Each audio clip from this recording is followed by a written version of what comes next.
Olá, eu sou a professora Amanda Almozara e a nossa disciplina é Direito Constitucional.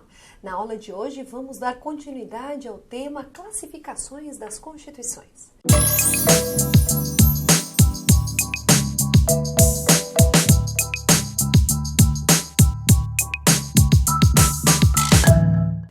Muito bem, vimos nos blocos anteriores as classificações quanto à origem. Vimos que a Constituição pode ser democrática ou promulgada, que é a Constituição votada, e a Constituição pode ser outorgada ou imposta por um único indivíduo ou por um grupo.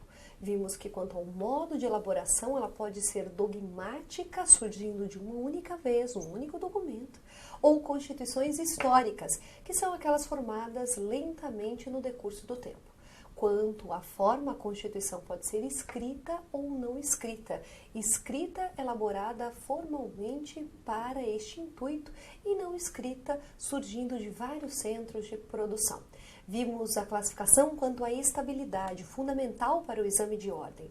A Constituição podendo ser imutável, rígida, semirrígida ou semiflexível e flexível, com a classificação intermediária de superrígida. Imutável não pode ser alterada. Rígida pode ser alterada por um processo mais dificultoso. Superrígida, ela pode ser alterada por um processo mais dificultoso, mas a Constituição contém um núcleo que não pode ser abolido da Constituição, chamado de cláusulas pétreas.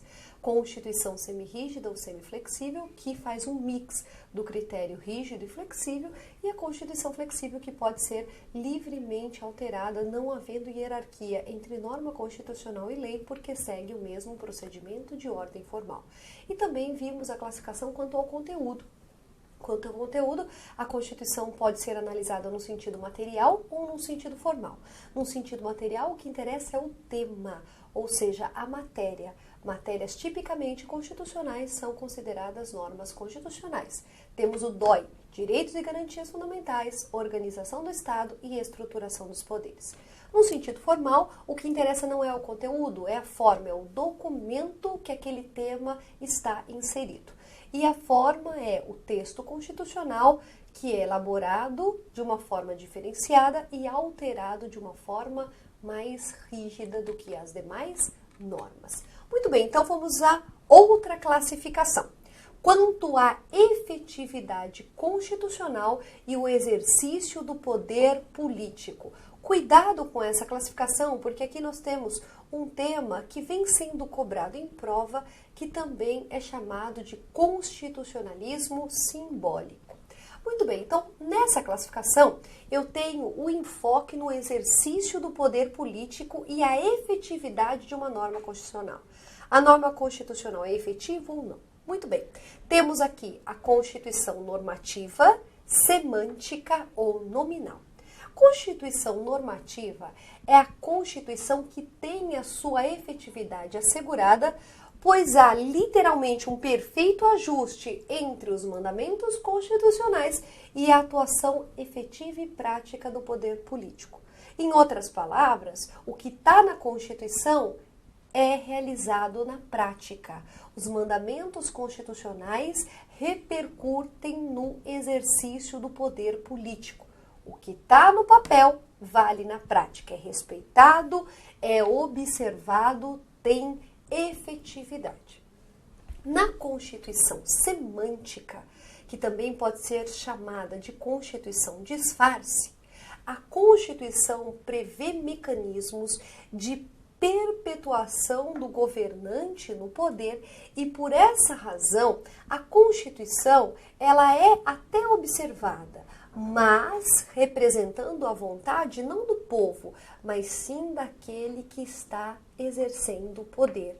Ou seja, é uma Constituição que perpetua e deflagra a vontade de um indivíduo ou de um grupo de indivíduos, que são aqueles que estão no poder e não repercutem ou refletem efetivamente a vontade do povo. Por isso, Constituição disfarce. Só tem Constituição como documento do povo para dizer que tem, mas na prática, quem manda ali é um indivíduo ou um grupo de indivíduos. Já na Constituição nominal, eu tenho uma Constituição sem a menor efetividade. ela é literalmente desprezada, desrespeitada pelos governantes, então pode até ter o documento, mas ele não tem nenhuma efetividade, não reflete em nenhuma medida ou em nenhuma forma a limitação do exercício do poder político e o regramento daquele Estado. Então, quando eu tenho uma Constituição, até fingindo que ali há um Estado democrático, que há um documento constitucional, mas que na prática não tem efetividade, temos a Constituição semântica. Agora, quando é ostensiva, a gente não cumpre mesmo, até tem, mas quem manda aqui somos nós, que estamos no poder, ou seja, os governantes desprezam esse documento, temos aqui uma Constituição nominal. Agora, o que é importante você saber? Que a existência de uma Constituição semântica ou uma Constituição nominal, ou seja, aqui existe, mas que só disfarça o exercício arbitrário do poder político, ou aqui existe, mas há ostensivamente o descumprimento deste documento, deflagra um fenômeno que nós chamamos de constitucionalismo simbólico, que na verdade não é a Constituição que vai delimitar e refletir o exercício do poder político. É a vontade de quem exerce esse poder, ou seja, o governante é que determina como o poder vai ser exercido. Então, o documento constitucional, ele não é forte, ele não é efetivo o suficiente para fins de dar cumprimento e efetividade às normas constitucionais, limitando o exercício do poder político e fazendo com que a organização daquele Estado e dos poderes reflitam a vontade do povo e não simplesmente do governante. Então, Constituição normativa, ela corresponde à realidade política e social, limitando de fato o poder. Já na Constituição normativa e semântica, não há.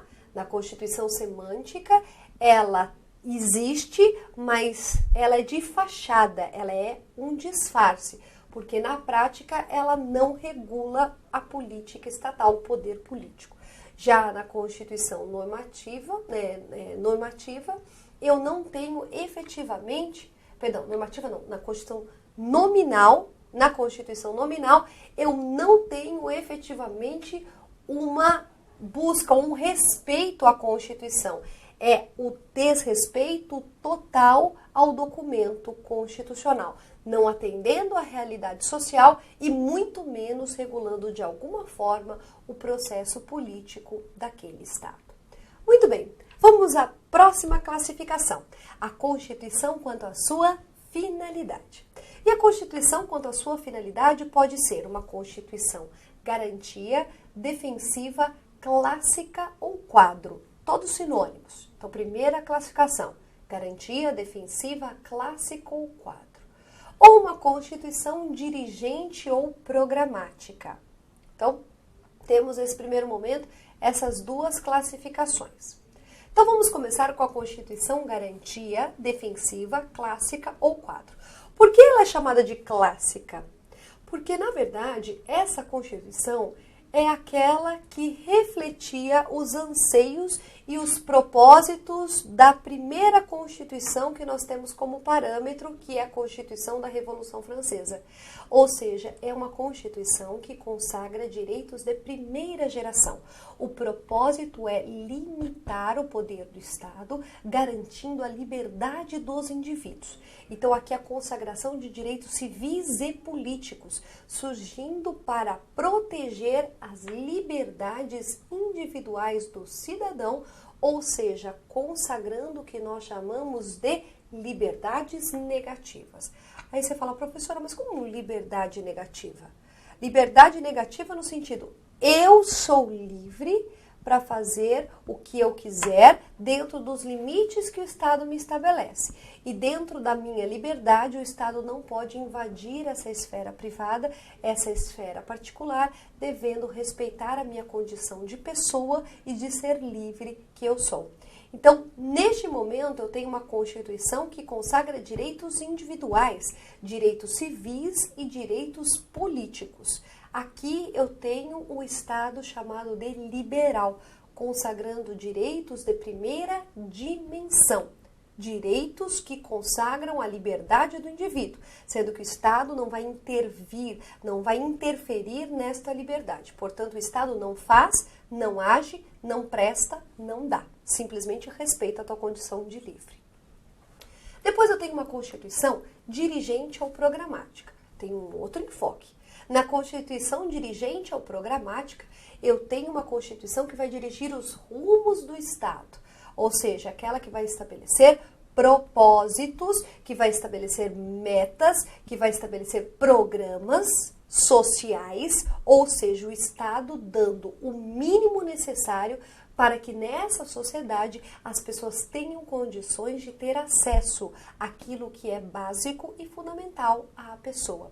Então, é o Estado fornecendo, é o Estado prestando, é o Estado agindo, é o Estado realizando.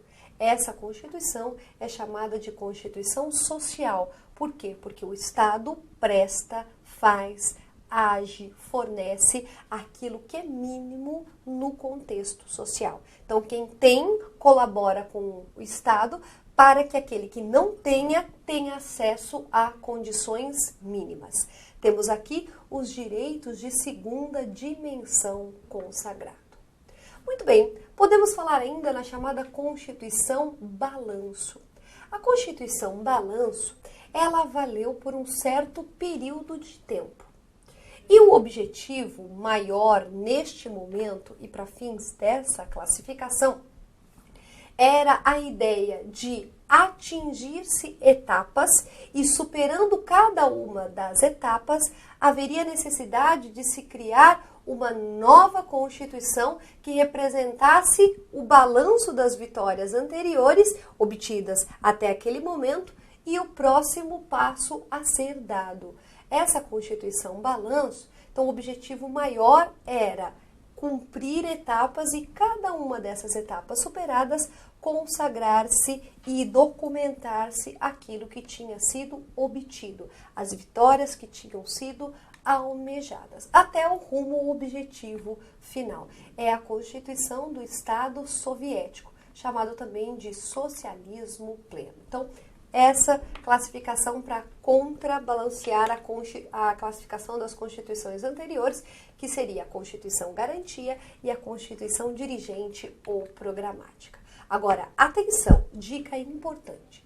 As Constituições Garantia, por se limitarem a estabelecer direitos de primeira dimensão relacionadas ao próprio indivíduo, à própria pessoa, protegendo a pessoa contra o abuso ou arbítrio estatal, são sempre sintéticas. Quando eu falo de uma Constituição somente garantia ou um Estado liberal. Já nas Constituições dirigentes, como elas consagram programas, políticas, atuações do Estado, uma conduta proativa do Estado, um fazer, elas são sempre analíticas, devido à presença marcante de normas programáticas em seu texto. Então, na Constituição Garantia, eu tenho um Estado liberal. Portanto, eu tenho uma Constituição sintética, que só traz o que é básico, os princípios estruturantes e fundamentais daquele Estado. Já na Constituição Dirigente, como eu tenho ações, programas, metas a cumprir, atividade estatal que consagram direitos de segunda dimensão, elas são sempre analíticas, porque vão trazer essas normas de fazer, de programa, de atuação do Estado em seu texto.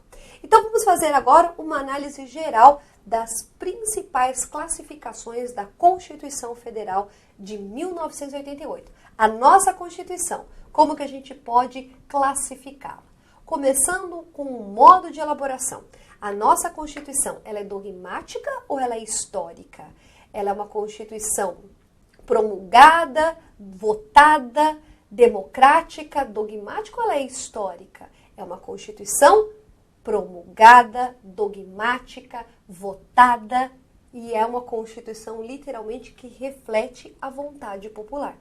Você pode confirmar essa minha informação no preâmbulo da Constituição, que vai dizer: nós, representantes do povo brasileiro, reunidos em Assembleia Nacional Constituinte para instituir um Estado, e aí vai, né? E continua. Ou seja, Nós, que estamos aqui reunidos em assembleia, representamos a vontade do povo brasileiro. Por isso, Constituição promulgada, Constituição votada, Constituição dogmática, Constituição democrática. Quanto à extensão, a nossa Constituição é uma Constituição analítica ou é uma Constituição sintética?